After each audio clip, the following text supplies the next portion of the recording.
ورجعنا مع حضراتكم مرة تانية وفقرة عبد الله الراوي تحليل وكيف وصل الأهلي إلى نهائي كأس مصر. خلينا نرحب بعبد الله. عبد الله ازيك؟ أخبارك إيه؟ الحمد لله تمام. أهلا بيك.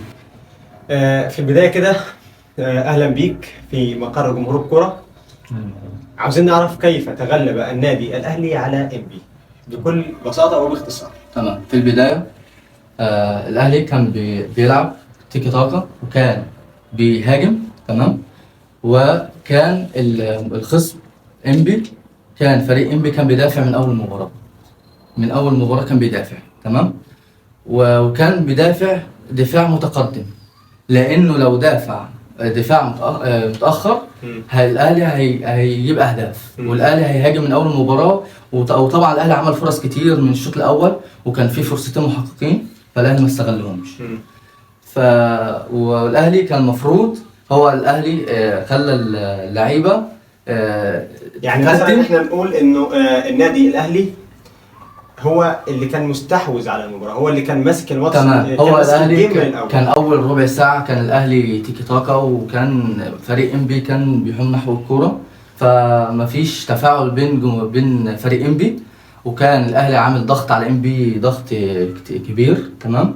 وكان إنبي كان بيدافع دفاع ما كانش بيعدي نص الأرض غير لحظات أو كام كورة. طيب بس خلينا في سؤال تاني. تمام. وجهة النظر الأرجح حاليا واللي خارجة واللي الشارع اللي بيقولوا إنه الأهلي تغلب على إنبي لأنه إنبي ضعيف، إنبي مش قوي. لا، هل إحنا شايفين إن إنبي مش قوي؟ هل إحنا شايفين التكتلات الدفاعية اللي كان عاملها إنبي في بداية المباراة هل هي السبب اللي خلت إنبي يخسر المباراة؟ هل هي خلت إنه ادت مساحة للنادي الأهلي إن هو يمسك كرة أكتر؟ طب بص أرد على سؤالك. أي فرقة بتلعب قدام الأهلي أيا كان الفرقة اسمها، لما الأهلي بيضغط عليها ضغط جامد أو تيكي تاكا جامد، فالفرقة لازم تدافع.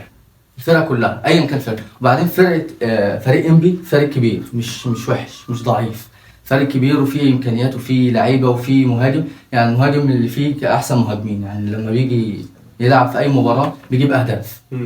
طب دلوقتي المهاجم هو ما لعبش بمهاجمين، هو أول حاجة لعب بدفاع، هو أهم حاجة لعب بدفاع، دفاع متأخر للدفاع أول. تمام.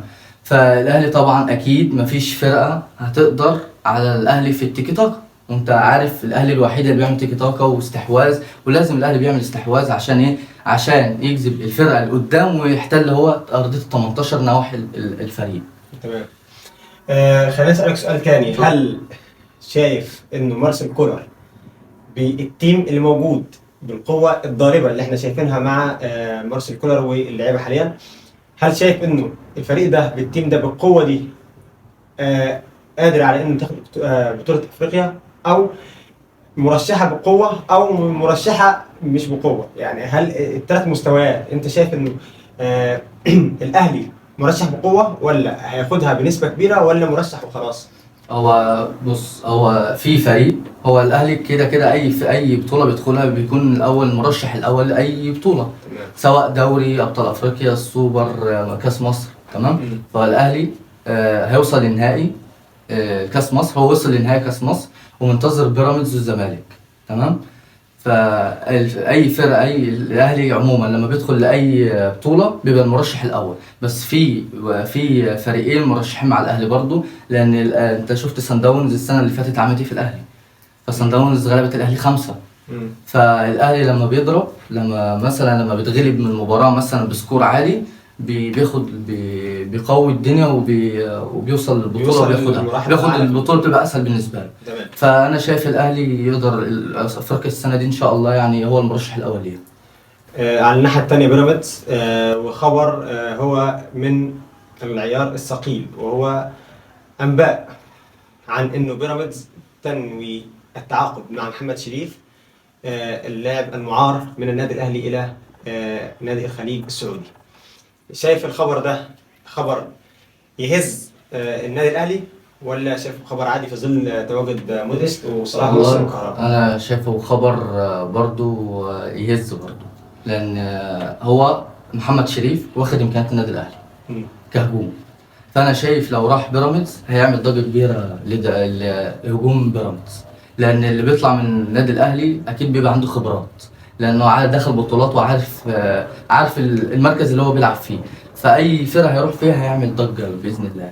اخيرا يا عبد الله، انت شايف مين نجم المباراه لانبي والاهلي؟ لو عندك اكتر من نجم عادي. ماشي، انا شايف محمد عبد المنعم او محمد عبد المنعم. محمد عبد المنعم مدافع اسطوري، وهو احسن مدافع في مصر. ده كان ما فيش كلام بعديه تاني.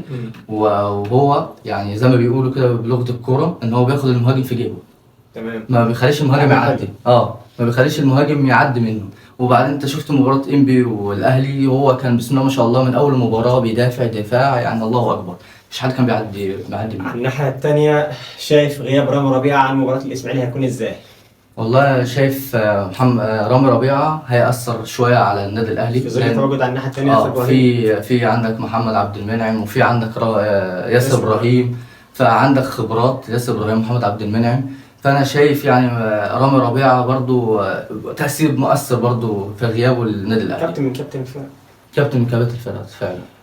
في النهايه شرفتنا يا عبد الله. الله يخليك. لقائك كان جميل النهارده، واخبار دسمه وتحليل كويس. نشوفك في حلقه ثانيه. وصلنا للنهايه كده. تصبحوا على خير. شكرا والسلام عليكم ورحمه الله وبركاته.